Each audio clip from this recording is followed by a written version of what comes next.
in my 11th year. I was at the Keller Williams Louisville office for all of that time up until January of this year when I moved to the East office. I was a top producing individual agent there, and when I made my move here is really kind of when I'm starting to grow a team. So that's kind of what I do. But yeah, that's kind of a little bit of history about me as an agent, and that's all I guess I want to say. There you go. Let's see. I'm Lindsay Blandingham. You both know me. I am only 2 years into my real estate business. I'm a solo agent, right? And have had a wonderful 2 years. Can't complain. And I'm a mom and I'm a musician. Awesome. Didn't know that. Well, I am Mandy Date, and I have been in real estate 11 years as well. However, I started out on the admin side of real estate, so I learned all the back end first, which was good because it helped me along the way. But I started out at Remax, and then I went to Keller Williams Louisville, and then after Libby, right before COVID hit, I moved over here. So I don't know a whole lot of people over here yet, but I am the Indiana managing broker now.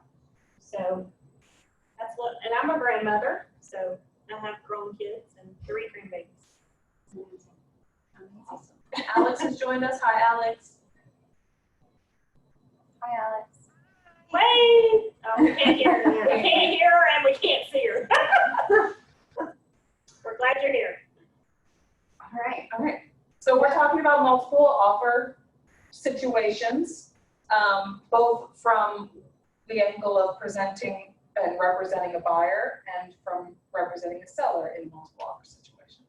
Yes, precisely. So, I mean, I think everybody can agree, like we're in a very tense real estate market just because there's incredibly low inventory, almost historically low. And we have a lot of buyers flooding into the market trying to take advantage of like historically low interest rates. And we've got COVID kind of mixing in all of that.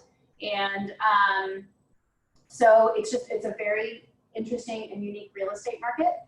And we're all kind of navigating kind of a very new territory, I think, with this. So one of the effects of that is that if you're on the listing side, you're probably listing property and you're getting probably 25 showings on the first day. I think we have to set our sellers up for multiple offer situations, potentially on most, if they're listed, properties are listed correctly on price point, and if it's in a good location.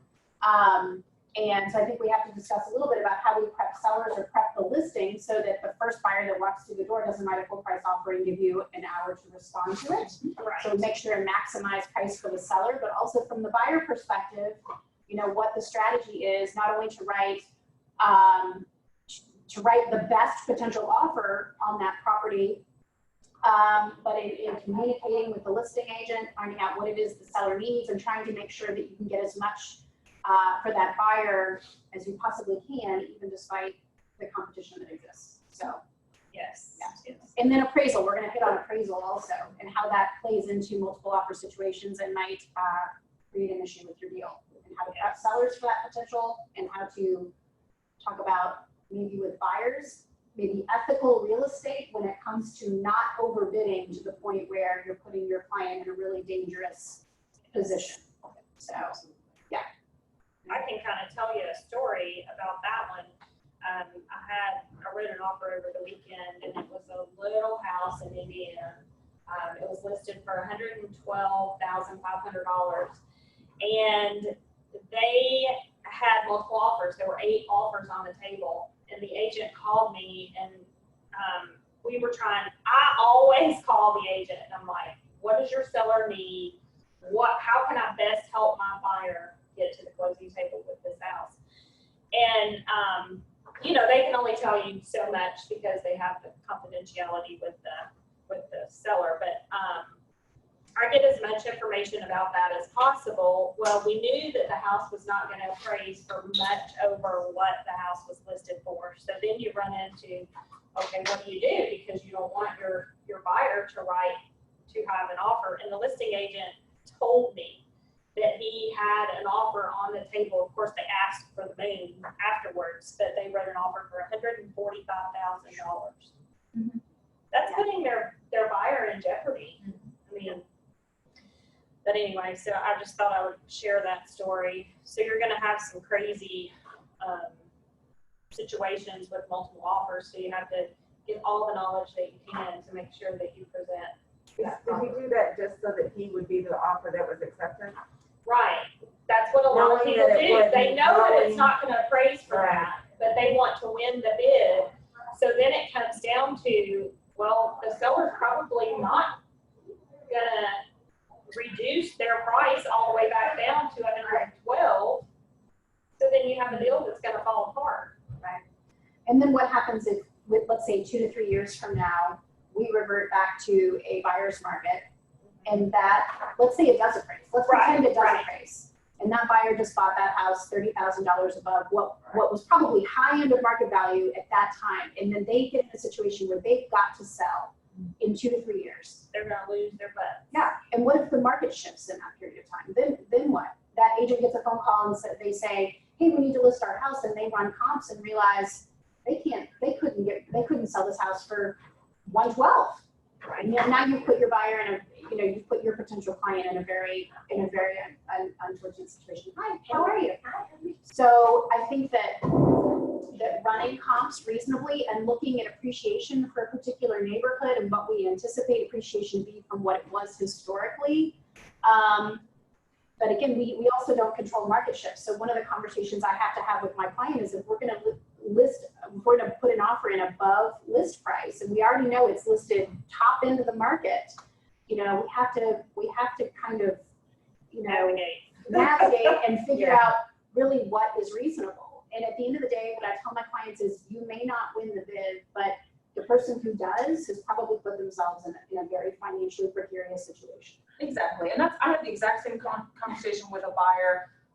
When you're telling them, that you're looking out for their best interests and you really and truly don't want them to end up in a situation where they have paid too much for the house, where they potentially have an issue with appraisal, or potentially within the first few years of ownership could end up upside down in that house.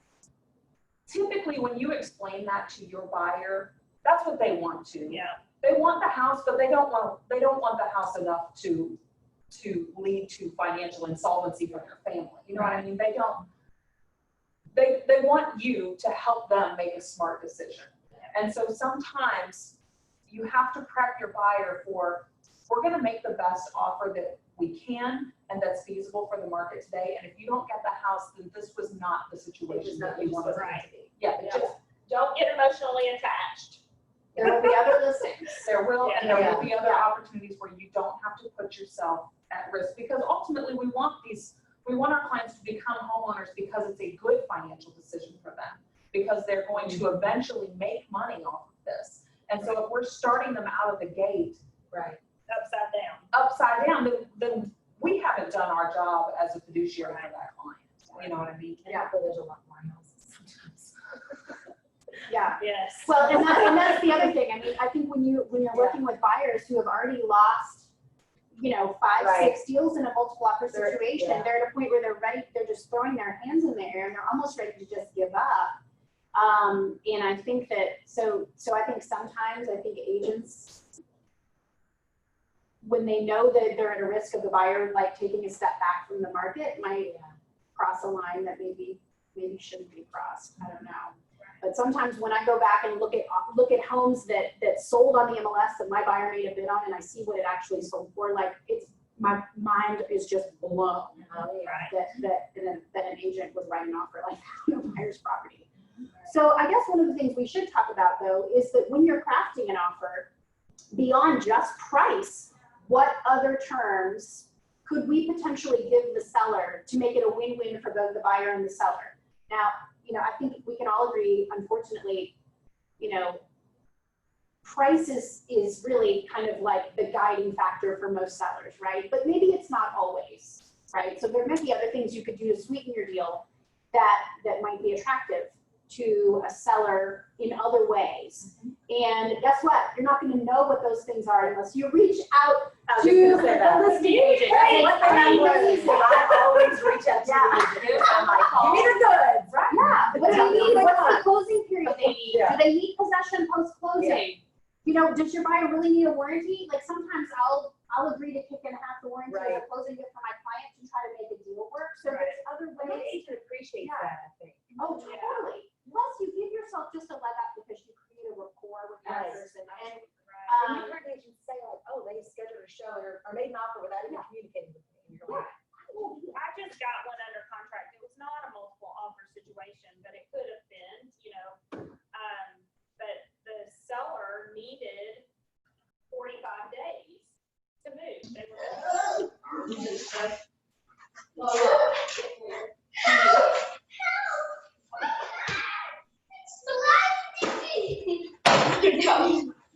somebody has their microphone on. Laura?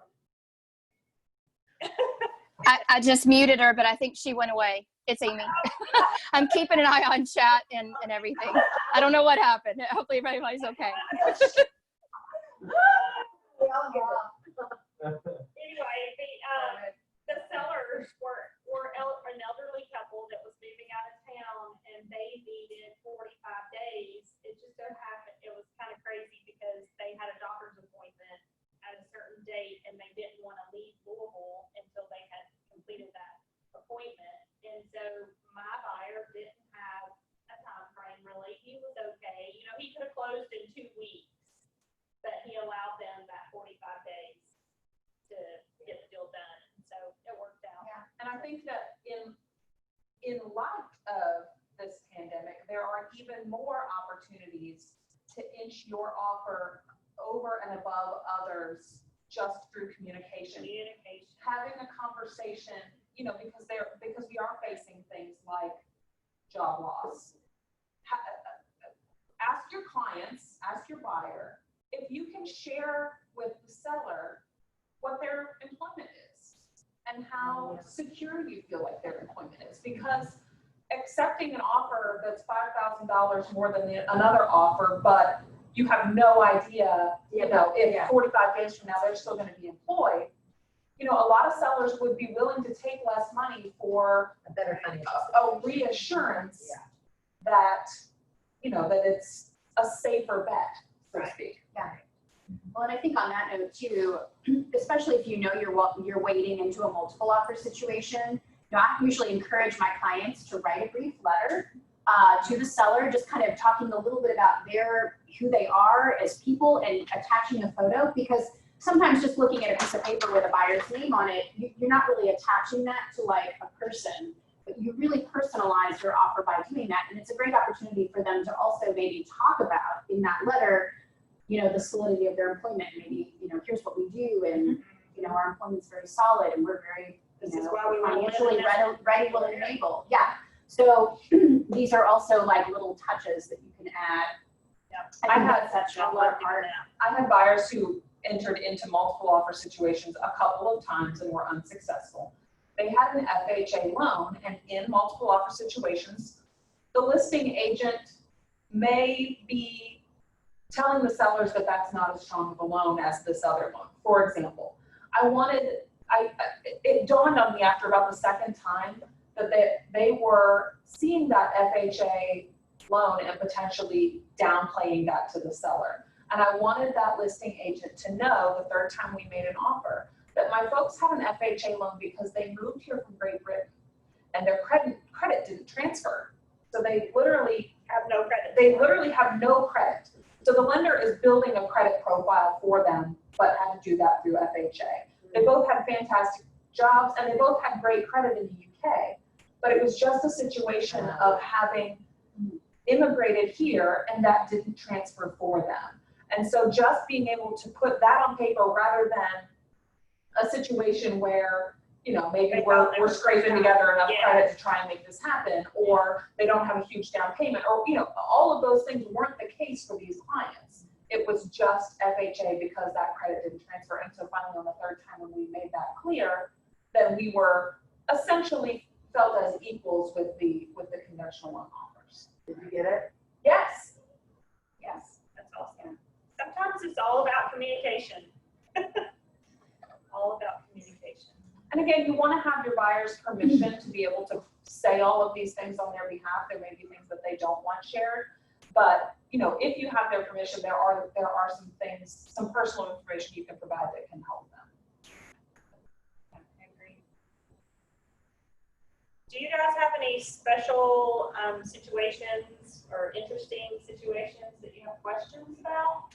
So I've run into a couple situations over the last week or so where we're touring a house and they say the deadline for it is 5 o'clock today. And we're touring at 1. Those kind of tight turnarounds of, I guess, you know, they've had offers the previous couple days. Is there anything you can do in those kind of situations to delay that 5 p.m. or is it hard 5 p.m.? The first thing I would do is call that listing agent. Yeah. If you have an interested client, call them the second you walk out of that showing and say, my folks are interested. Right. Do you have any other offers? Just because they put a deadline out does not mean that they have Yeah. other offers. That's a good point. Well, especially now when it's hard to get a house, right? I mean, it's hard, sorry. go ahead. So ask them if they have other offers first and foremost, but then tell them your situation. You know, they're a person too, they're a realtor too. Right. You know, tell them, look, it's now 1:30, you've said 5 o'clock. Is that a hard and fast deadline? Is there any chance that we could get more time? What if I got it to you, you know, just have a conversation and explain. Well, and here's the other thing, a lot of agents do not give clarity whether it's submitted by 5 or Right. responded to at 5. That's a Right. huge Huge difference. Yeah. So make sure that if the agent has not been clear in their language, that you clarify that. And you do that by picking up the phone and calling. So I don't know, like, I'm sorry, go ahead. No, just, so sometimes they say that you need to respond. Well, they'll say the deadline Is is 5 p.m. deadline Does is that 5. mean to submit an offer to them? Or is the seller gonna review all offers and have responses back by 5? I mean, that's a huge difference. I mean, if you're looking at 5 offers with a seller, that's an hour and a half Yeah. sit down with your client. It's also gonna take me longer to do, you know, you have done this for a while, obviously. I still wanna have somebody help me with my contract, look it over for me. It's gonna take me a little bit longer Sure. to submit that, you Yeah, know, same. and, Right. because I know I need the help. I wanna be double checked, you know? Right. So it's not gonna be as quick as you all, so. So anyway. let's look at the other perspective there. Let's say a listing goes live today. They're gonna respond to offers on Thursday at 5, okay, it's Monday. So the other strategy is whether your buyer walks in, looks at it today, they love it, they wanna write an offer. Okay, they wanna put their hat in the ring for this. So do you submit your offer today or do you wait closer to No. Thursday to do that? So there's a lot of questions there. So one of the things you definitely need to ask the listing agent is if they will adhere to that. Because I have seen multiple times, and I can't believe sellers do this because legally it really opens up a very dangerous window. They do it. And same thing for the listing. If your client tells you, we want to wait to respond to offers until this date, do not pull that back after you have put that out to the public. They're Yeah. doing that though. And Oh, they I are know doing they are. that. I know, And but they listen, accept it before you can even see your offer. yes, and that's, but you have put information out to the public. Now, you do work at the direction of your seller, but the problem is that, you have put very specific instructions out to the public, and then when you pull back from that, at the very least, you're gonna piss off a lot of people. And it's just bad business practice. It's just bad, it's just not best practice to do that. But typically I will call the listing agent just to make sure that they plan on adhering to that deadline, right? And if that's the case, then we may wait till closer to Wednesday night to find out what are we competing against? Or do they have any offers at this point? Because I've had lots of scenarios where, just like Lindsay brought up, we get to that deadline and no one submitted an offer. So Right. why, So yeah. you don't need to So go over and You above. didn't need to make this gigantic offer thinking that you were going to Exactly, compete with a bunch of people. Yeah. So those are kind of the questions I think that need to be asked. And I do the same thing. I end up waiting, but if you've got 48 hours until that offer deadline or whatever, use that 48 hours to continue to build rapport with that agent over that span of time.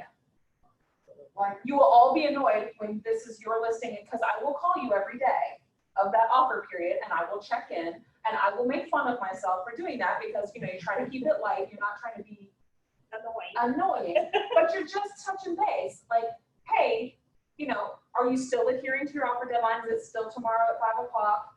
Do you have any offers yet? Okay, awesome. I'm so sorry I bugged you so much. I'm just trying to take the best care of my clients I can. I love it when agents are like that.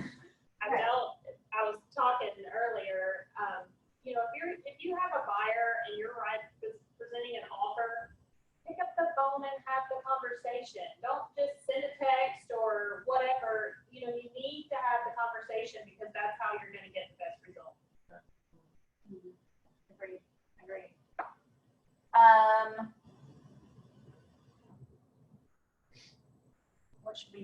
Should we Well, talk about it? I think we have a few more things that you can do for your buyers that are not monetary maybe. So let's think of a list of things Okay, yes. that you can add into an offer. Closing timeframe. Yep. What's important to the seller. Stuff that you're asking for, Right. washer and dryer. Do you really need a washer and dryer? Yeah. Playgrounds in the backyard. Yeah. And Well, and find out, does someone wanna leave it? I mean, these are all questions you ask your if clients. there's something that they would really like to like not have to move, right? Yeah. Those And are that's important. And most of the time it's the agent playground. when you Yeah. call. Or the freezer in the basement. Because they may wanna leave it, right? Precisely, but Yeah. they may really want it. It may be really important to them. So never make assumptions about it. Right. And I think that oftentimes too, when we're making an offer above and beyond for our clients, maybe above list price, sometimes they're like, well, but yeah, at that price though, I want these things to stay. But sometimes we have to coach our people through like, yes, but we could probably get on Craigslist and buy this used freezer for $100. So maybe let's not make this a necessity in our offer, kind of walking people through that perspective. And sometimes leaving out those extra things, I always tell my clients, I'm like, let's get the house first, and then we'll have a conversation, because sometimes you don't want to lose out on the house because you asked for the dining room table. You know what I mean? Let's get the house, Nice, clean offer. a nice clean offer with no craziness in it that's gonna make them go, oh, I don't even want to think about that. You know what I mean? We want your offer to be a top contender for them, and so. I have even added in during inspection period, I have gone back and added in the home warranty.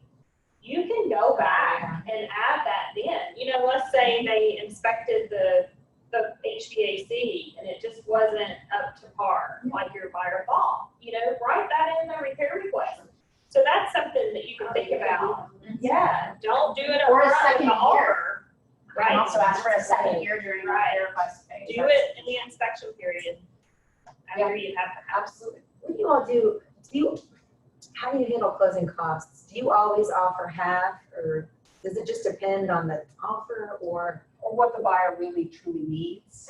Yeah. So It seems like if you kind of go halfway with that, it's like, I don't know. Go ahead.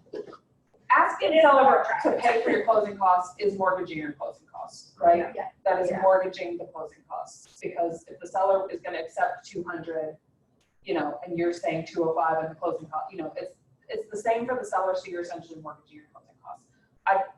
In all of these situations, talk with your client and only do it if they absolutely have to have them. If they can't close without them, then they can't close without them, and that's fine and that's fair. Right. Here's another scenario, talk to the lender.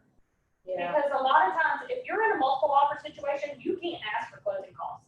You're gonna lose out. Yeah, In 99% of the offers, you're gonna lose out. Talk to their lender. Their lender, like she said, it's gonna be mortgaged either way. Talk to the lender. The lender can raise their rate just a little bit to cover their closing costs. So just have the conversation with their lender and see what they can do. And honestly, just on Lindsay's point, when I'm reviewing offers, I may get an offer that's higher in purchase price, but asks for closing costs.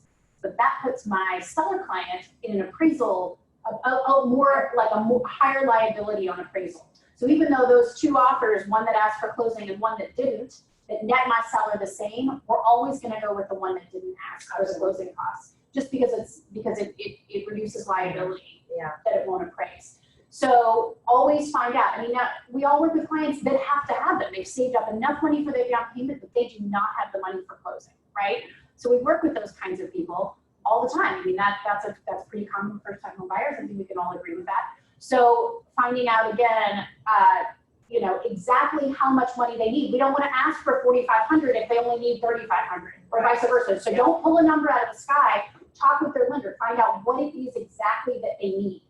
Because every single dime that you're including in on closing costs is a loss where they could be working a better purchase price. Right. Yeah. Absolutely. Yeah, we gotta finagle with the closing costs, because it's a really tough time right now Yeah. to need your closing costs covered. And I would be upfront with your buyer client about that as well. If it's a situation where, you've had your buyer consult, you've talked with the lender, and you know that it's necessary, have them look for properties that have been on the market for 10 days. You know what I mean? Like, Yeah. just start there because it's gonna be a lot easier for them to be able to negotiate those. So I guess on that front, let's talk a little bit about contingencies. So if you've got a client that is also selling a property, either something you have listed or maybe they're moving here from out of state and they have a contingency for the house that they are selling, what we do in those scenarios. So it has been really hard, I'd say since about 2015, to really negotiate on a newer, like, New I would say, a new listing that has any kind of contingency tied to it. It's very, very difficult. But there are a couple of options, and they're pretty much all lending paths that could relieve that. So there are bridge loans. There are, with some lenders, they can do a loan recast. So that's something else that your client can look into.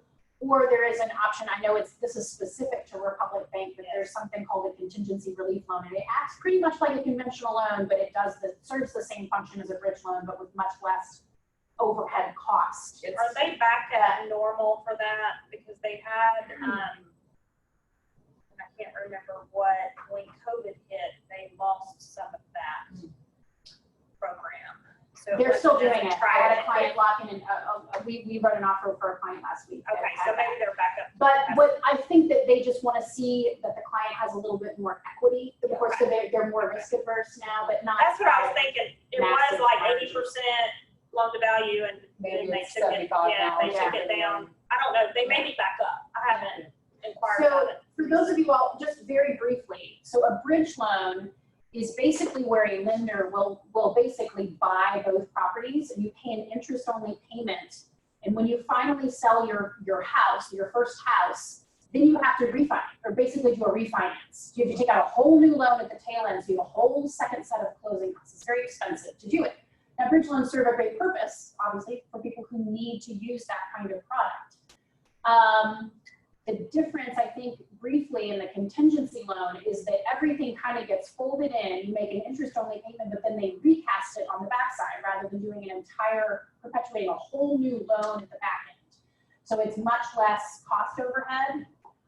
It's only one closing, one set of close- closing yeah, costs. One appraisal. One appraisal, one set of closing costs, and oftentimes if you have enough equity in your house, they can waive one of the appraisals, which is great, either on the house you're buying or the house you're selling, which is wonderful. So I would just say these are the kinds of products that if you have a client in those situations, you want to direct them to lenders that can help them figure out a way to avoid having to write a contingent contract. Now, if the houses that they're looking at has been on the market 100 days, probably that seller's willing to look at them, because in this market, the other argument that you can make for it is that real estate's selling quickly. So if their listing is at a great price point, let's say 400 or under, it's in a reasonable distance from the city, it's probably going to move pretty quickly if it's in good shape and it's priced right. So I've written several, I'd say about 4 contracts this year that were contingent, and every one of those listings sold like in 3 or 4 days. So we were able to lift the contingency like 2 weeks later, right after inspection. So I even feel like contingencies really haven't been a problem.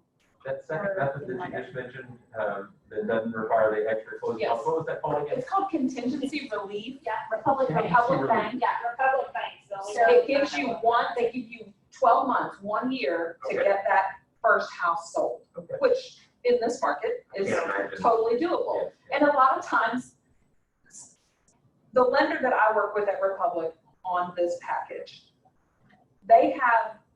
they're so smart and they're so quick, and it's Daniel.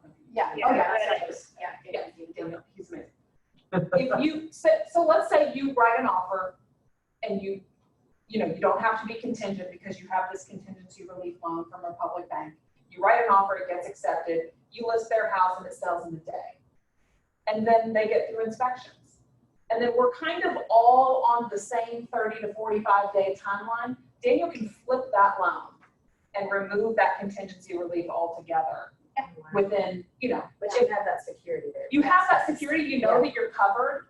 But if things seem to be progressing and we're 10 days out from closing, he can flip that loan into a regular conventional loan. We actually Yeah. did that with one of my clients. Yeah. They applied for the relief loan. We put their house on the market, it sold in the first couple of days and they didn't even need it, so we just backed out. The other thing, if you have clients that are really concerned on the COVID front, or you have a high-risk client that doesn't necessarily want strangers walking through their home while they're living there, this contingency relief loan has been great because you can close on the property you're buying and get all moved in before you ever list that house.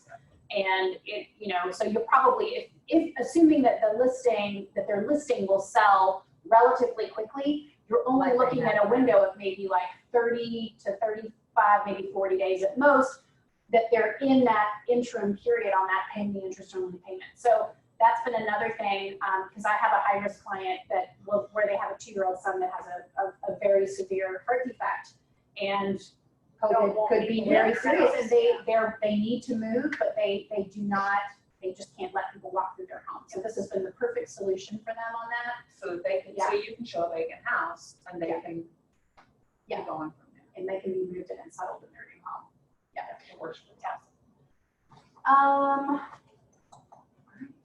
So anything else that you can include in your offer? Oh, so your good faith deposit, again, especially in COVID times when just everything feels a little bit riskier because of job loss or something like that, having a good, strong, good faith deposit can inch you above, because that, for that seller, that's a little bit more security. I know that Brad tells everybody here to cap those at $2,000, and so, you know, I'm not telling you to go out and go crazy, but if you really want the house, it can make you a stronger offer to have a very strong good faith deposit, so that the seller knows that he's a little bit more protected by that good faith. And same with down payment. Again, anything that you can, any more you can put toward down payment makes it a stronger offer. Very true. And ultimately, I mean, industry standard, at least for Kentucky, does say, they say 1%, although it's very rare that I feel like we adhere to that, especially if it's above, say, a $200,000 house. And I feel like it's pretty rare. But I mean, just remember as well that it does make your buyer look very strong. I mean, ultimately that money is the buyer's unless they do pretty much default, which is a very, very rare case. I mean, you have one default, like at one time where we've given money over to the seller in 11 years of doing real estate. So ultimately, that's just a credit. It's the same thing as going ahead and putting part of your down payment or whatever, like in a separate account. So I would say that is a way that you could make your It buyer does look make it a lot stronger, and when you're thinking about it, you know, as the listing agent, you're looking at these, I mean, that's something that I would bring up to my client too. And all things being relatively similar, if you've got two that are pretty tight, I would choose one with the higher good faith deposit, just because that's just that much more security, you know, for them. I agree. Inspection period as well is another way. Shorter time frame. Shorter timeframes. I would say right now in today's market, inspectors are still keeping a pretty tight turnaround time on being able to schedule relatively quickly. But I wouldn't probably write into an offer like less than 7 days, and always be mindful of like holiday weekends or things that might throw that time frame off, or the ability for the inspectors to get in there quickly. So we're coming up on a holiday, obviously. Yeah. So just be mindful of that. But I wouldn't do less than 7. I agree. But you know, I think that anything more than 10 looks a little bit too long. Yeah, like you're gonna be sitting on the house forever waiting. Right, Like, because you want to get to that closing table. Yeah. And and they really, don't wanna pull their house off the market for 14 days only to have you walk away. And if you don't communicate with your buyer as well, especially if you have a first time home buyer, if they see 12 days, they may wait until that 10th day to get their inspection done when they could have done it the next day. Yeah. You know, got it on the books. Yeah. So, yeah, I mean, I just got one scheduled really fast. I think if you have a handful of names of inspectors, you're gonna find somebody that can do it within 7 days. oh yeah, for sure. Somebody can put you on a waiting list and somebody will cancel and Yeah, it'll, you know, it'll open up. Yep. Yeah, so just keep in mind that inspection period, if you've got 10 days, and let's say, you know, with by the time they do radon, and let's say they want to do a lead-based paint evaluation or whatever, it may take you the full 10 days, but then you've got negotiations after that. So you might have put, you know, I don't know, 3 days for the seller to respond, and then 2 more days for the buyer to respond. So by the time you're done with all of that, I mean, you're easily You're at talking 16 16 days. 17 days into the contract period. So keep that in mind as well. when you're filling out that inspection, you know, paragraph 10B2 on the inspections, that you're relating that to your closing period. So don't tell the seller like, oh, we'll close in 30 days, but by the time you finish negotiations or repairs, you could be at day 16, because the lender's never gonna have this deal closed, because underwriters are crazy busy right now. They're not gonna have that deal closed in 2 weeks. So just keep that in mind, how those two things relate to one another, because the last thing you want is at the very end of it to have to go back to the seller and go, we need a 2-week extension. So related to repairs, we've all seen them now, people are foregoing the option to ask the seller to make repairs. It's another tactic. Every seller in the universe is terrified of that repair request. They're all terrified. Even if they just had an inspection a year ago, they are still terrified. I would, for my client, I would never waive the right to have an inspection. Put it in there. But if your buyer is savvy, you know, they've owned a lot of homes, or they have a background in contracting, or they're a plumber, or, you know, they have some type of skills where they're walking through and they feel pretty comfortable waiving the right to ask for repairs can be huge. No, it'll get you the deal. Even if your offer isn't as high Yeah, it's monetarily. it's a way to make a big financial jump, because again, sellers are terrified. They're all terrified. But don't do it for your first time home buyer that has no additional cash on hand and is not handy and is never known. Right. That's not probably the best. Especially if strategy you're for that buyer. if you're paying over list price for the house, you know.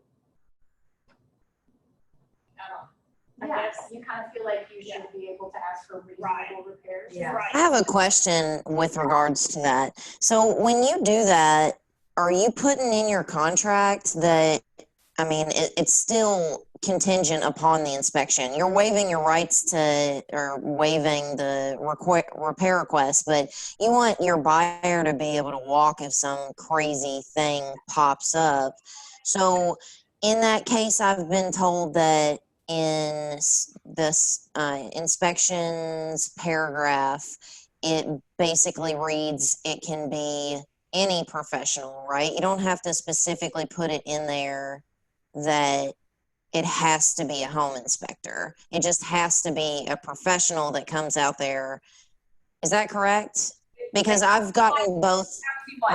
In whatever capacity, Yeah. like a plumber, Yeah. an electrician, an HVAC person, a termite inspection, yeah. Okay, perfect. Because I've had an agent tell me that it just needs to be anybody. And then I've had an agent tell me that I need to put a specific clause in there in the provisions that protects them, and that it has to be specifically a home inspector. So I just wanted to clarify that. They just have to have a license in whatever their trade Okay. is. Right, you can't ask for repairs from an inspection that was not done from a professional. They're Right. all sellers are gonna want proof that this was a professional person that. Mhm. So if you're, like, if the buyer's good buddy who just knows a lot about houses comes over and does a walkthrough, and that you're basing your request for repairs from that sort of thing, that's probably That's not not gonna gonna fly. But, okay, I just want to clarify though, are you saying if, let's say they are a licensed plumber, they come in and do the inspection and they find something with the HVAC system, they can't be the one asking for that? Probably not, No. unless it's directly related to a So the plumbing. only one that can Some of ask for everything on a house would be the home inspector. That's probably really why because the home inspector, like my husband was a home inspector for years. So they're kind of jack of all trades, master of none typically. So they know enough to look for all of the red flags that would indicate that probably a professional in that, or a licensed person in that specific trade may need to come in and lend advice to further evaluate. But because they are licensed in what they do, we can base our the request for repairs off of that. So then we can go to the seller and say, seller, to have a licensed plumber come and evaluate this That's particular what I was problem gonna that was, say. that was Because they indicated. can't, yeah, because there's. Even with the home inspector, you still have to have the person licensed in that area to, To, Give Verify, yeah. That is why when you read home inspection reports, it says, you know, it is recommended that a licensed electrician, you know, evaluate and make necessary repairs. That's why every single item they find will defer then to the qualified professional for that particular fee. So outside of the scope of inspections and repairs, which can get you a long way in a multiple offer situation, one of the other things that we haven't mentioned is delayed possession. Again, in your conversation with your listing agent, one of the things that the seller might really truly need is a day in the house after closing, or whatever that may be. And that's one of the other things that, you know, an agent who doesn't reach out and find out, you know, all of us want simultaneous possession. Everyone wants to check that box and just move on.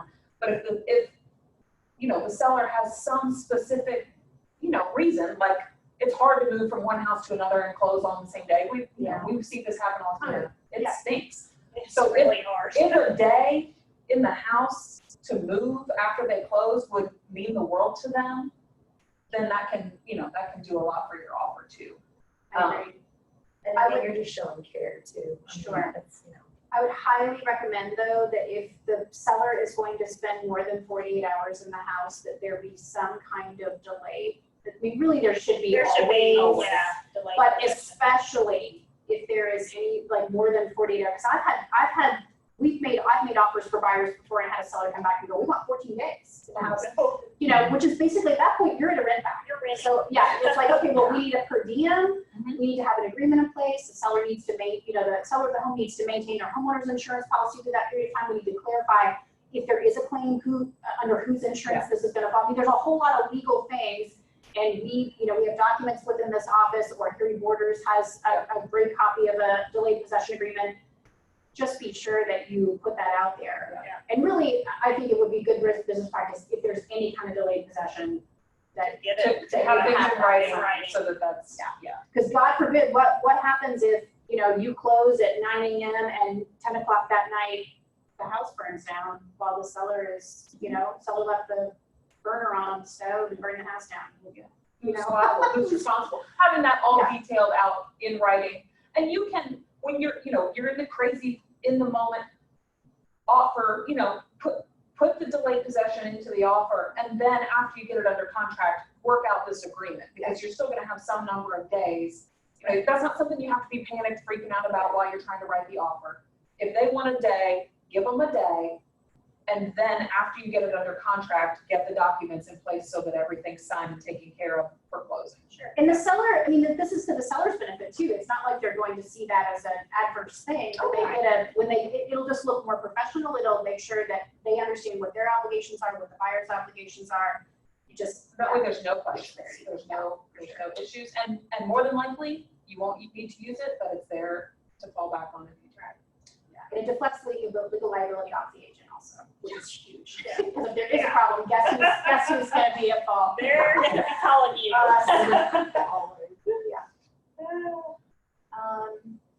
So you wanna flip and talk about sellers a little bit? Yeah, let's talk about sellers. Seller perspective, you're representing the seller and you're giving them 16 amazing offers. Yeah, well, let's start with the listing first and how to have a conversation maybe about how, if we know that this is going to be, let's say it's this is in a great area, it's under $250,000, the house has been totally updated, you know, other houses in the neighborhood have been selling, 1 to 2 days on market. We know we're gonna end up in a multiple offer situation. Like what should we advise our clients in their best interest to be able to find the buyer that really is most qualified, gonna bring the highest price with the best terms for the seller, okay?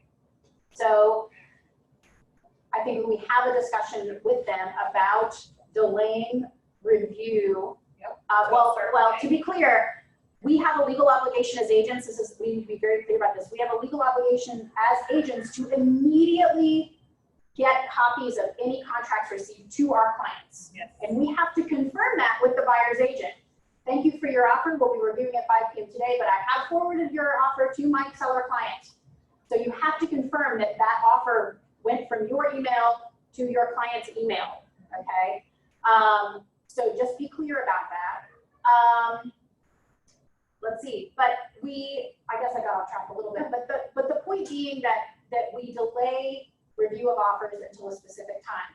Now, I'm very clear about my language in the agent notes. I say what time we are going to respond to offers. Yes. It'll be responded to by this time frame. So that you can put in your offer as the buyer's agent, what time the offer expires based on, Based on that. so helpful. Yeah. So many of them don't, you're like, Like, y'all, you're like, how much time do I have to give you? Is it gonna take 30 minutes? Is it gonna take, some people, they want an offer deadline and then they still want 24 hours to review offers or whatever, Yeah. but you don't know if you don't put it out there. Yeah, so you've got to be just clear in your direction and just explain to your seller that if we're putting that language out to the public, that this is what it's gonna be. this is what it's going to be. We can't pull this back. Rescind that, yeah. The other option is that I've seen a lot of agents saying any offers received, we must have a 24-hour response time. So especially if you've got a client, let's say your seller client is buying a house, it's contingent on the sale of their home, so we need to get that thing under contract really quickly. Maybe we can't wait 4 days Right. to get showings and offers. Maybe one of the ways we could hedge or avoid situations where the first buyer that walks through the home puts a full price offer in and gives us an hour to respond, and we feel we don't want to offend that buyer, but we also want to have a chance for the rest of the showings for that day to submit something, we could just put that except the 24-hour response time is required. It's another way to kind of approach that. When you set up a deadline, if you're gonna have that conversation with your seller, talk to them about what their schedule looks like on Thursday Yes. at 5 o'clock. Yes. Yeah. Don't pick arbitrarily. Make sure that there's gonna be a time where you can all meet together and review these offers together. Even if that's over, a phone or whatever, but they need to be sitting down and ready to review offers at that time. And you also need to ask them, how long are you going to need to respond? Do you have to sleep on 3 offers before you choose? Or do you think you can make a decision in an hour and a half? Get all of that information from them up front when you put that out so that you are not the person resending the information. I would also say, just to kind of piggyback on that information as well, is that it is time well spent to sit down and review what an offer looks like with your seller before you start receiving 10 of them, because it's very overwhelming if this is the first time they've ever really seen a copy of this purchase contract and they're having to review 10 of them. It's, Yes.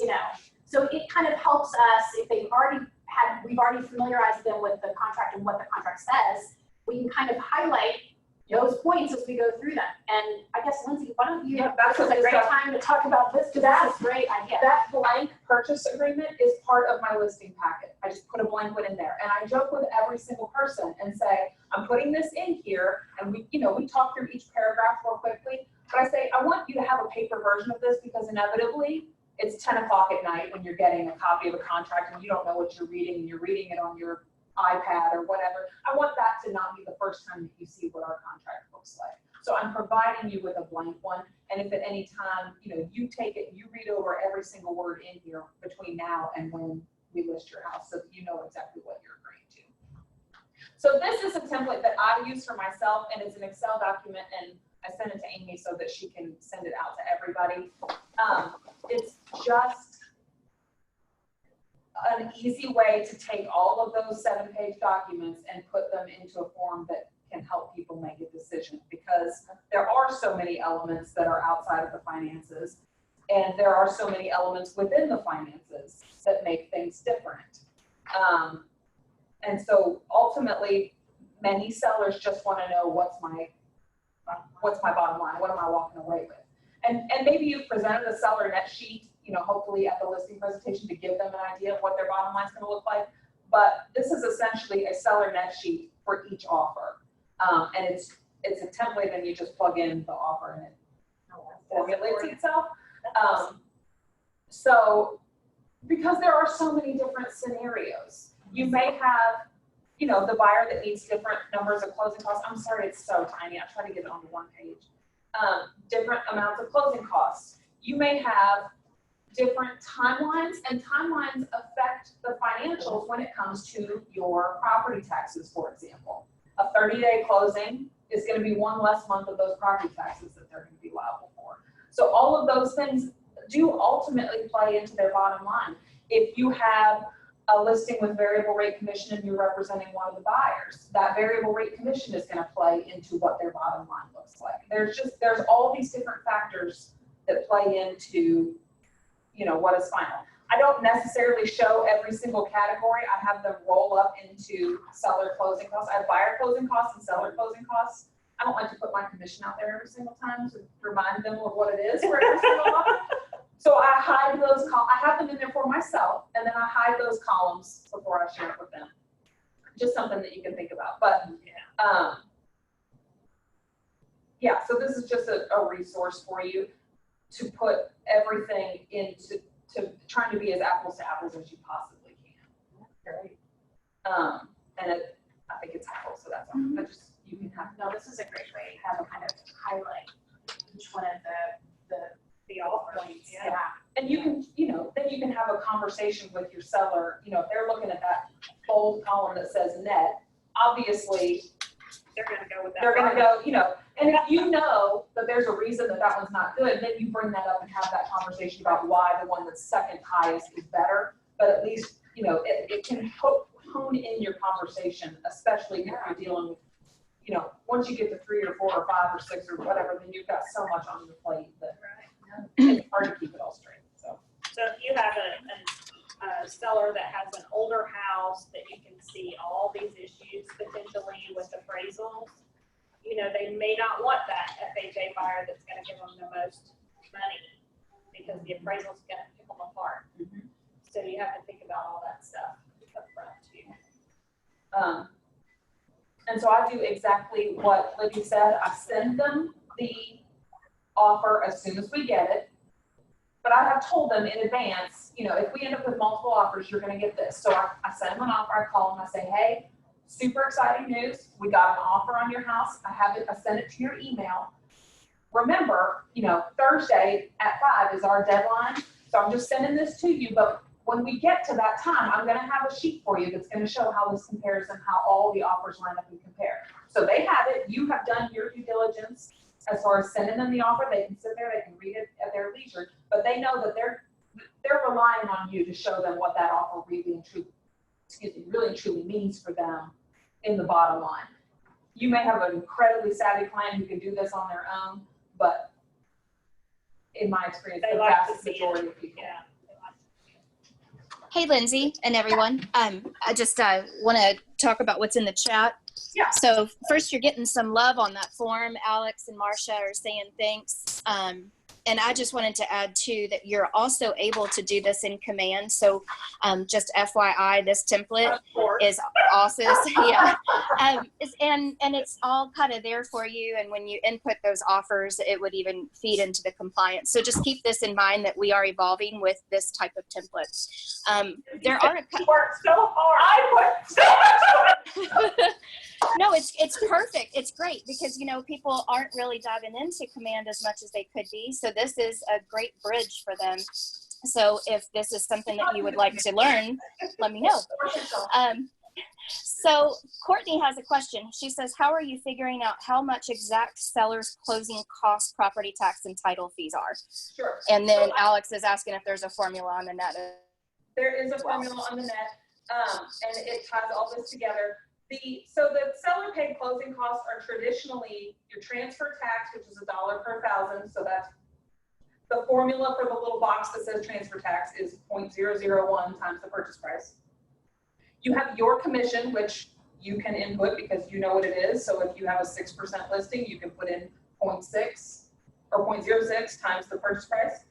Title fees, I have a blanket $550 in there. If the offer comes in and it says, you know, we want to close with such and such title agency, and you know what their title closing fees are, you can put that number in.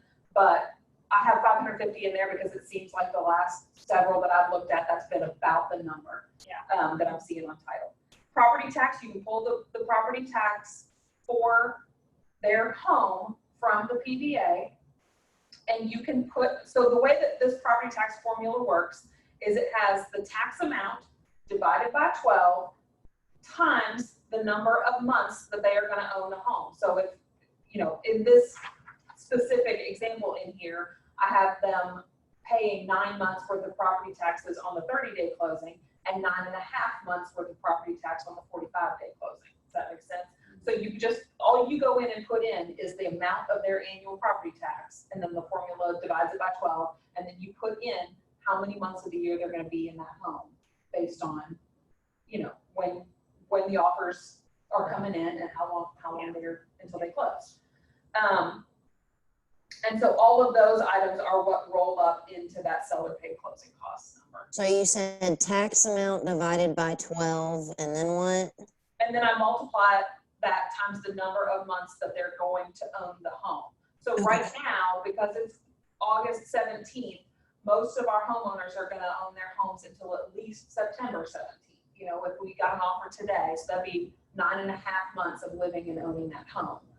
If you have an offer that would push that out until, you know, beyond that, or what, you know, so just count how much of the year they're gonna be owning the home, and that's what their obligation is, it's gonna be on the property tax.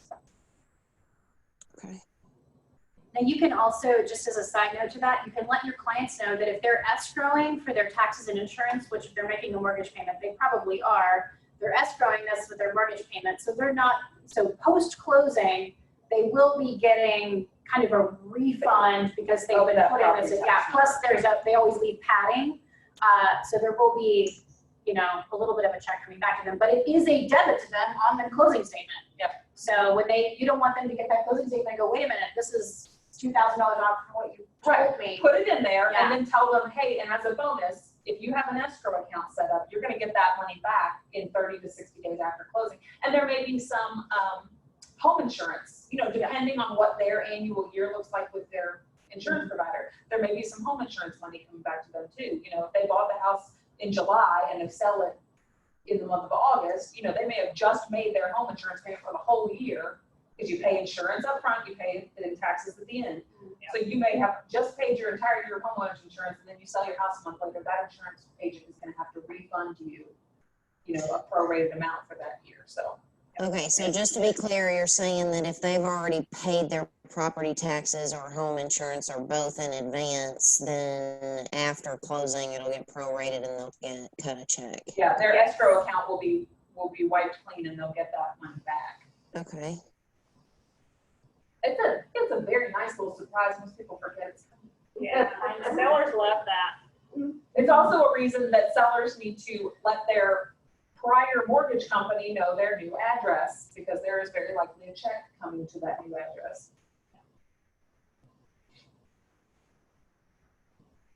Questions? Amy, did I answer all those questions? I believe so. Okay, I don't see any other chats or any other follow-ups, so that's perfect. awesome. Anybody else have any questions? Well, I actually have another one. No, this one is in regards to how you go about like making the proper timing happen with, like, you have a client and they need to buy, but they also need to sell in order to buy.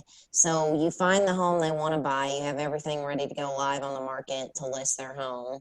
So you find the home, you get it under contract, the next day their house goes live on the market. So if, for example, you know, especially in this market, it's going to be a multiple offer situation, and that happens, how do you ensure that you're able to close both of those in a, you know what I mean? Because I'm in a situation where my clients have already a clear to close on the home they want to buy, but they can't buy it unless the other one closes. And as you mentioned before, some agents will wait until the last day in their inspection period to actually put repair requests in or stuff like that that holds it up. And I can't control the underwriters, you know, on their side. And we already have a clear to close. Their rate is locked only until a certain time. And I just want to know, how do you go about from the front end to make sure that you can execute both of those in the time you want to, you know, do that? And you know you're going to get 11 offers or whatever. Are you communicating that with every single agent that's making an offer, or how do you do that? Yeah. Yeah, I mean, there's so many pieces that play there. So with that specific deal, was there some kind of disclosure that there was it was at least contingent, like maybe not specifically contingent, but at least that the proceed, like that the down payment was maybe coming from equity from current sale or anything like that? You mean for my clients that are Yeah, buying the for that property? situation. Yeah. Yeah. So okay. it was contingent. The seller knew it was contingent. Obviously we released the contingency Yeah. to sell as soon as we got it under contract. It's still obviously contingent upon closing, but it's just like, I So think, what you're saying is it's dragging out and they may potentially have to increase their rate or pay for a pay for an extended rate lock, an extended rate lock. right, and they're not, Or the way to fix that up front is to communicate with the lender. The lender has to know that you have another deal on that other side that could drag out. So they need to make sure that you have that rate extended as long as possible so that your buyers are not hit with those extension fees, because that can get very pricey at the end. It's all about communication, people. Yeah, you can't have enough conversations around any type of contingency scenario. Make sure everyone involved on all sides knows everything that's going on. And remember too, with closing, I think just from an upfront perspective, if I'm writing a contingent offer, I'm probably not gonna write in a 35 to 45 day closing period, because I know by the time we lift that contingency, we're gonna be through inspections. Right. We're gonna be able to actually, or inspections at least on the house they're buying and the house they're selling. So we're not gonna be on a 35 to 45 day time frame. So with a contingent offer, that should be edited probably to like maybe 25 to 35 at most, okay, because we've already, we've got that range. And then when you go to list their house, you want to make sure that whatever you're negotiating with that buyer, assuming that buyer is not contingent, let's hope, but let's assume that buyer is ready, willing, and able to go, you need to kind of line up whatever time frame you negotiate to match what your other one would be. Like how those, at least get them with a 5-day window. Does that make sense? Absolutely. If not a specific date, and maybe before you negotiate with that buyer for your listing, you call the listing agent and say, let's pinpoint, like we're getting ready to put this house under contract. Let's pin a day, an actual day that everybody can be working for, instead of putting a closing time period. Because everyone on the has a different side, idea. A specific date. Yeah, Right. when there's a window, some people are thinking, oh, it's gonna be the very beginning of that, and some people are thinking, oh, it's gonna be the very end of that, and you've got, when you've got two transactions on both sides, and you've got two different lenders, everybody's got a different idea of what that window means, so pinning down a specific date puts everybody's brain on the exact same date. So if it's possible to do that, then negotiate that with the buyer for your listing. But it's one of the things you wanna think about as the listing agent, your folks have bought a new home, and now you are listing their home. And when they receive multiple offers, you're looking at these offers for which one best aligns with the time frame that they need on that other house. And if they have a long inspection period, that might make that offer not the best offer for them, because they're contingent and their goal is to get into this other house. So view these multiple offers that they've received through the lens of what gets us there. And if you have one that fits everything except maybe the time frame, call that agent and say, hey, my seller is seriously considering your offer, but I wanted to ask you, can they have a shorter time frame for inspections or a shorter time frame for closing, or whatever it is that your seller needs? Just ask for it. Just because we have multiple offers does not mean that you have to accept one of them point blank. You can counter Any of any of them. Precisely. Does that help at all, Courtney? yeah, it's super helpful. It's my first time navigating this situation, so I kind of just was like, I didn't think about this on the front end, and I really thought that the other agent that we accepted the offer on for my clients was moving as quickly as we were, but obviously we have different lenders, and it's just a little bit of a different, time frame with the lenders. But Yeah, I think I should have just like wrote in our contract for the purchase that my clients are buying the home to maybe close in like up to 55 days instead of writing it like 30 to 45 or whatever, and then accepting a 30 to 45. I could have, made our purchase longer so we could close this one first. So yeah, that makes sense. Sometimes you can't control everything, especially when you have a lender on the other side. You just have to do your best to communicate with everyone. I had a similar situation a few months ago where I had a terrible lender on the opposite side who took 60 days to get it closed. And we were a 30-day contract on the other side. He should have had it closed in 30 days, and it just drug on and drug on and drug on. But sometimes you just can't help it. You gotta, if there are fees that your buyer has to pay, negotiate that with the lender. You can help out with your commission as far as helping them with some costs if need be. I mean, it's all about, how you communicate with the other parties.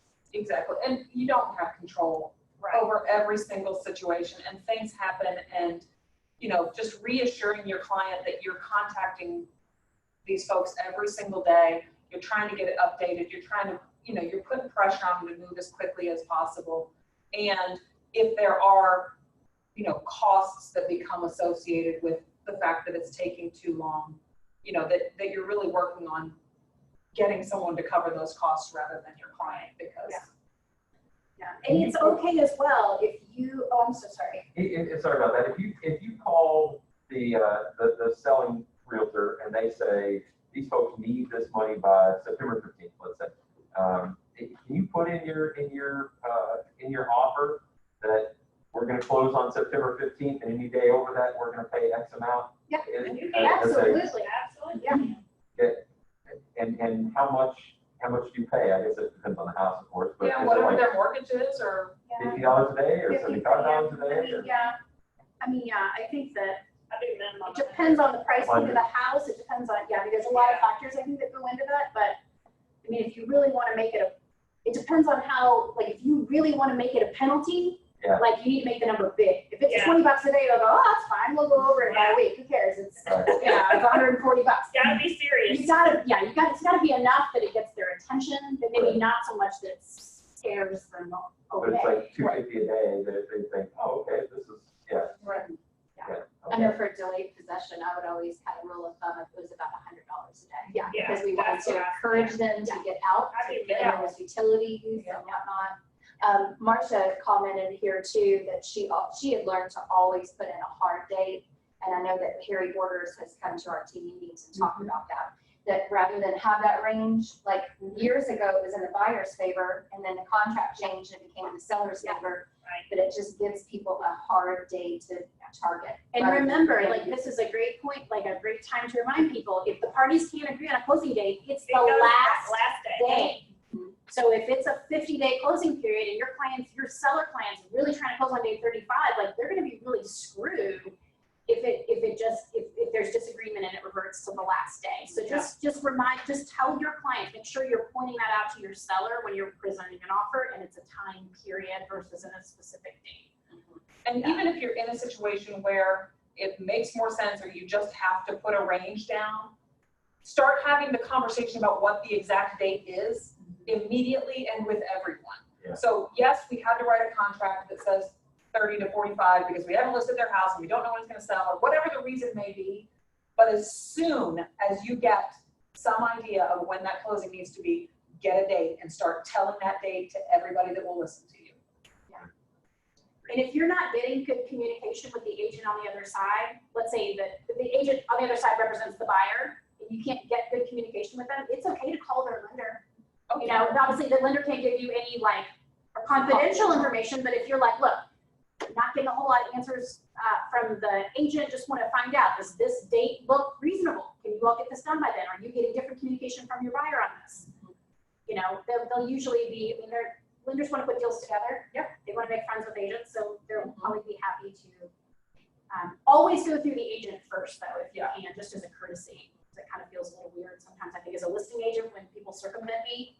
Oh, yeah. And, you know, and I'm like, well, I could have answered that for you if you just contacted me, right? Anyway, but just keep that in mind. It's not out of bounds for you to contact their lender. Yeah, which is why we have to put it into the contract as buyer's agents anyway, because we're giving the information of who that lender is gonna be.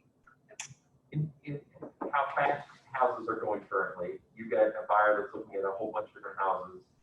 You go into it with a mostly filled out contract and just, you know, plug in a number because what you're thinking is, you know, if they really want it, how quickly can you get that thing done? I mean, I have shown up to showings with a filled out contract before with everything but the price filled in. If I, you know, this is like, holy cow, this is gonna be the house. Yeah, Yeah, you can save time and have them sign it right on the back of their hood when they're, you know, yeah, and then scan it, send it. Okay. it can save it. However you wanna do it. Any more questions? Anyone?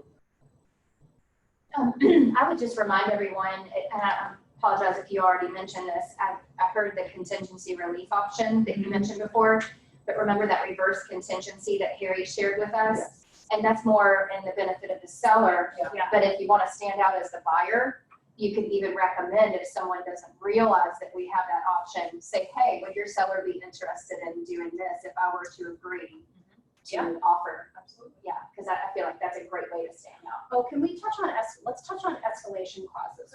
Yeah. Can we do I'm gonna that? do that. 'Cause they're so fun. So the best is being a listing agent and getting 5 offers and they all have escalation clauses. Oh my This gosh. whole thing does not have escalation Gosh. clause numbers. So, you know, again, if you're writing an offer with an escalation clause, I've got, when escalation clauses first kind of came in, like in vogue, like I know they've kind of always been around, but they really became popular in 2016, like everybody started using them. And I've got a really good copy, so I'll share with that. But you want to be very, very specific in your language when you're writing an escalation clause.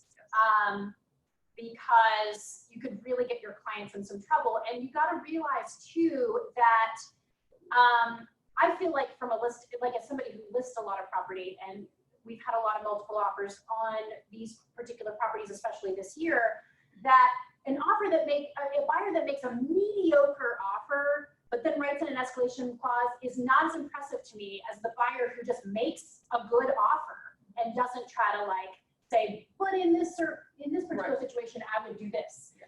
And also from a buyer representation standpoint, you're kind of showing your buyer's hand. Yeah. There's also nothing that keeps me from counter offering to that and saying, well, I'm not going to give you a copy of competing offers, and we don't even have to receive any, like even if I didn't receive another offer, the purchase price is now X, what you just disclosed to me that you said you would pay for this house. Yeah.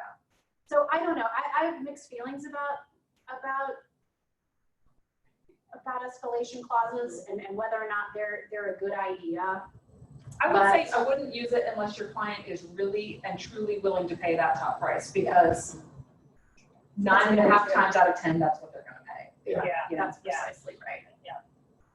And I also make sure to tell my buyers, look, it's a tool, and it's just one of the many tools that we use to try to get them the house. But you need to make them understand before you use that tool that they are putting their cards on the table. Right. You know, they are showing that seller what they're willing to pay, and they're probably going to end up paying that top price. There may be a circumstance where that's not the case, but more often than not, you're essentially making that top offer.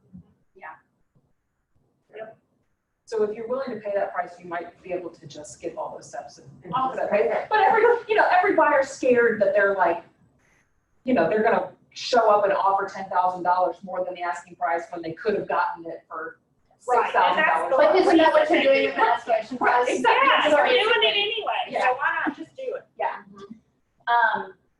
Can I just really quickly touch upon appraisals when you're dealing with when you are the listing agent on a property where the sales price has gone way above what you initially listed for, and you already know that you listed top of market. Like, what the heck do you do in a situation like that? So there's obviously certain things that we could write into the contract or potentially counteroffer to protect the seller. So if we know we've got a really strong buyer with a really strong down payment, and they could potentially make up for an appraisal shortfall, we could write that in, right? To protect our seller from that. But if that's not something we feel like we could reasonably negotiate, then we've got to do the best we can for our client to try to get that to appraise at contract price. So definitely, when you get the phone call or the showing or the request for the appraiser to go do their walkthrough, not only send your comps, but I will, if it was a multiple offer situation, I will send the first page of each of those contract documents because it doesn't have the buyer's name on it. Okay, so we're keeping the buyer confidential, but I'm showing that a legitimate agent wrote offers, like these many offers We've got on 6 these offers on properties. this house, and look what they were. Yep. So Higher demand, higher value. that is exactly right. Yep. And if you don't illustrate that or have a conversation, or if the house has a lot of updates, I will make a list of all of the updates and improvements that have been made during that house during ownership for the appraiser. Any information I can give that appraiser to help support value, I'm gonna do it. Absolutely. So if you're not having a conversation or sending an email or maybe meeting your appraiser at the property when they go to give them that information, you're kind of doing a disservice to your clients. I just want to mention that, And you need to especially let- about this. Yeah, and you need to let your client know that that appraiser, more often than not, is going to be coming through their house and determining what it's worth. As silly as it sounds, having it showing ready for that appraiser Yeah. will only help your cause. That's right. Precisely right. And maybe And having they to want find to your know what the updates are. When I'm there with appraisers, they want to know what have you done? Yeah. You know. And usually, I mean, most appraisers, before they will send back a short appraisal, they will call you to have a conversation with you. They're courteous enough to do that, but sometimes they don't. And we could teach a whole class on disputing of like a short appraisal, so we won't kind of venture into that. But it can be disputed. Very rare that those changes will actually get made more than maybe a 1% difference. Yeah. Oh, did you? Oh, Yeah. so in your case, it worked. Yeah. Yeah. I've had one that got 5,000 under, and the listing agent called the appraiser and she went back out and changed it. Yeah. Wow. But some appraisers are very, It's it far, depends on who you get. it's far better for you as the listing agent to be as forefront about all of that as you possibly can, because once the decision comes down, changing it is so way much better harder. to do it up front. Yeah, just give them, I think the showing them of the offers is a great idea. I've never actually shown them the offers. I think that's Yeah. really And I smart. don't give them all, I just show them the first. That's page, really smart. So that way they could call the agent to confirm that yes, this offer, was a Yeah. legitimate offer and it Yeah. was, but that way we're not, because I don't want to give up confidential buyer. No, totally. I think that's really smart on the first page. I've always just told them, listen, we received 6 offers on this and Here's what they are. we didn't, and I told them too, we didn't bidding war this price up. We accepted one of the 6 offers that was presented to us. It's not like we're calling people and driving prices up or anything like that. And so I think that's just hard evidence to back up what you're saying. Yeah. These are the offers we got, we took them. So if you are the buyer's agent, is there a good script for when you call the listing agent and talk about it? And I know that that's getting into logistics a little bit, but as far as trying to About get, the appraisal. about getting this listing agent on board with maybe working as a team. Yeah. We're getting to the table. The good news is that my client loves the house still.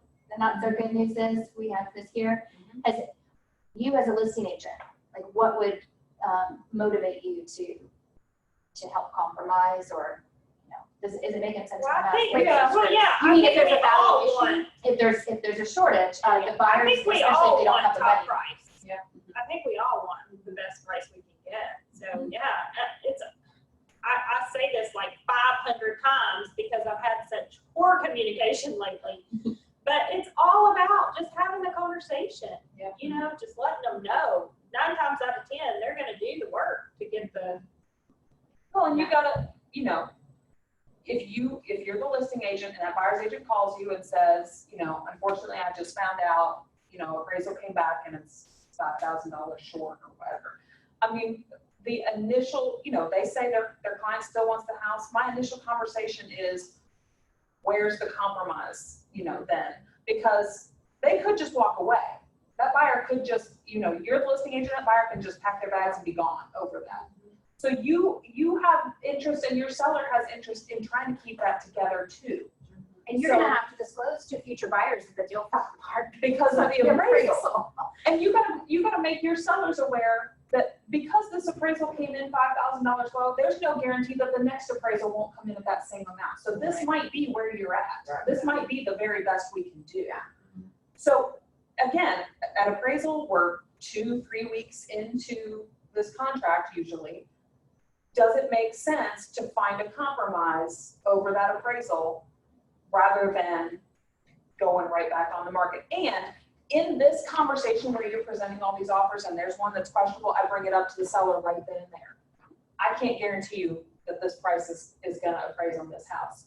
Are you prepared to come down on that if we find out that it doesn't?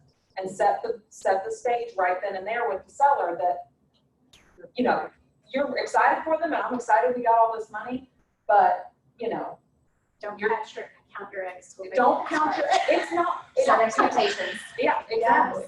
Yeah. So, you know, set the expectation there, and then if it does come back and it's whatever, you know, they're gonna be a lot more willing to compromise, and then try and get whatever you can out of that buyer as far as the compromise goes too. You know, would you be willing to split it? Would, you know, Yeah, would you give up the home warranty if my clients are gonna come down $3,000? Exactly. Or, you know, is there any, Yeah. you know, are there any repairs that haven't been done yet that you could renegotiate? You know, is there any room for compromise? We've negotiated, closing costs Mhm. before. Yeah. Low appraisal comes in. Because even a lender can go back, if you get the lender involved, they may have a way to finagle some things where they don't need as much closing costs. Yes. So there's just, it's another opportunity for as much communication. But I would just be upfront with your seller in advance that this is the market that they're in, and this, you know, we still have this growing market, and so it's something that we face as a listing agent, but it's, you know, sooner or later it's gonna happen. Yeah, and we're getting some chats there. Yeah, coordinating off exactly with what the Marcia brands said. and- Yep, communication before, during, and after. Yep, absolutely. And working as a team, that, you know, as soon as I came to Keller Williams, I was in script practice and it was all about working like a team. Mhm. Get that cross agent on the same board with you. Use the term we. Yeah. How are we going to Yeah. resolve this? You know, really just build up that team approach. Alex is asking, is it smart to get an appraisal before listing home? no, I find independent appraisals always come back way lower than what market value can fetch. It's like if it's just an appraisal out of the blue that they don't have a contract price they're trying to establish, it's almost always it's always just way off. It's either way higher or way lower. Yeah, same with like a A refi. refi, You yeah. get a refi appraisal and you're like, what the heck, this is, you know, it's. The only time I would do that, there is one situation that I would do that, and yes, they are lower. But I've had a seller that she wants to list her house way up here Yeah. when nothing in her neighborhood has sold more than this. Yeah. So in order to I prove a said, point. we may, yes. So We can you definitely may help want to prove a get an appraisal before we put it on the market. No, it can definitely help you prove a point, for sure. Yeah, and bring someone into reality. Into reality. Well, and if it's $1 million plus or a very unique property, these might also be scenarios where I would say, yeah, maybe getting an appraisal. Because we're gonna have a hard time finding comps. Yeah, Yeah. yeah, if you, the listing agent, are kind of lost as to where to price it, it can be a really good place to help you figure that out. I would agree with that. Yeah. But in most cases, it's just, it doesn't really seem to be very reflective. I mean, I had a client that they're going through an estate, so the estate manager triggered a required appraisal before we listed it. And we have it under contract $100,000 higher than the appraised. Yeah. Wow. And it appraised. So, so just to kind of show you, like and again, appraisals are opinion of value. Just remember that you could have 10 appraisers to the same house. They're all going to come up with different comps and a different opinion of value. I mean, it's, A lot of times you have to do that for Medicaid too. yes. Yep. For FICA. In your all's experience, what new appraisers struggle with the most? Like in what cases, like I've heard they can't figure out, Small homes. I'll be both. like they Lot can't, homes for sure. they can't figure out lot, like, the value of the lot. They can't figure out this. Is there any kind of common thread that you found appraisers really struggle with valuing correctly? I think they're all different. I mean, you get some really good, I mean, it's just like realtors, right? You have really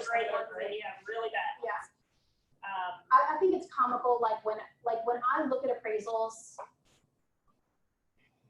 and I look at the comps that they use, Yeah. and their comp criteria is just so different than what we would do to ever evaluate a house.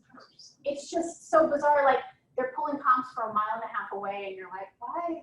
Yeah, what, why, what? When Like, there- it's and so there's a house strange. that's like 2 doors down that they didn't use, and you're like, Yeah, no, it's so bizarre. So I wish like there was rhyme or, I mean, I'm sure there's rhyme or reason to it, and I'm sure an appraiser would explain why certain comps are appropriate, because maybe they're trying to take a nice sampling within a certain distance as opposed to being hyper focused like we would be on a particular, like I feel like the tighter the area, the better. Yeah. But no, not always. in another dimension, appraisers are having the same conversation about Yes. realtors. Oh, yeah, that's right. They're like, where do they come up with these prices? Yeah. Yeah. But I will say, I mean, I'm sure that you all have experienced this too. Like, I get a call at least once a week from an appraiser about a past A listing problem. I sold, An old to kind of closing. an old closing to try to get a sense of like, what was the condition of the house? Were there any concessions, you know? Were Good there appraisers anything? will do that, and don't you love that? I love that. Yeah. That they're out there trying to learn as much as they can about the comps that they're using. Yeah. If you end up as somebody's comp, you know, or were there major concessions, or were there you know, they just wanna know. Right, how do we get there? And remember that, I mean, appraisers have a pretty difficult job when we are in a seller's market, because they're having to go off like previous comparable data, right? Up to 6 months or maybe 12 months ago. Whereas we're in a market that every week is up, up, up, up, up. So they're being put in a situation where they're having to appraise things that there's not really comp data in the past to necessarily support it. Right. But they're also understanding that they're like, that we're in an up market, we're in a seller's market with low inventory. So they're having to justify, which kind of puts them in a very precarious situation with lenders, because if the market were to shift back, Then the bubble bursts. Yeah. then Yeah, yes, it's- call it's them, tough. for sure. It's not easy. it's, so I wouldn't want an appraiser's job. Sounds pretty awful to me, but. Yeah, plus people are only ever mad at you.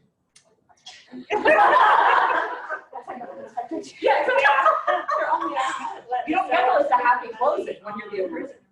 No, yeah, Marcia's saying just let them spend the money and then the market will, If they Determine, insist on the right, price, yeah. Or one of the things I love to do with Matt, the seller that wants to overprice, Yeah. it's like, let's go house shopping. So we'll go actually Yeah, look go look at at houses. listings. That's a Great idea. Yeah, Let's go see what your competition is. Yes. Yeah. You feel like your house is worth that much now? Like, That's a good idea. yes. especially if they think they've updated, that they really haven't. And Oh, they're going to oh, the homes that's that are, similar. Wowie. Yeah. Well, and I want to compliment Lindsay as well, observing you talking with your listing clients the other day, and you had the conversation with them about staging and what staging you do to the price, and then the backside of the conversation was, well, we want to get a premium dollar. And so you just brought it back to, earlier we talked about staging, to get to this level, this is what you would need to do to get to that level. It was a good kind of tie-in of, this is how you get to that big number. Yeah. And the way you said it to the listers, or you said it to people selling their house, made complete sense. You should look at their pictures. Oh, yeah? You won't recognize that house. Oh, really? That's good. That's good to hear. So I guess for the people watching or listening in, are there any questions that are still lingering that anybody has, or specific scenarios that where we didn't quite touch on? Oh, Yeah, that's okay. I feel like it was very thorough. It looks like no other questions. Alrighty. Thank you, ladies. Thank We really you. appreciate it. And Thank thanks you all for everyone for coming. joining. Bye.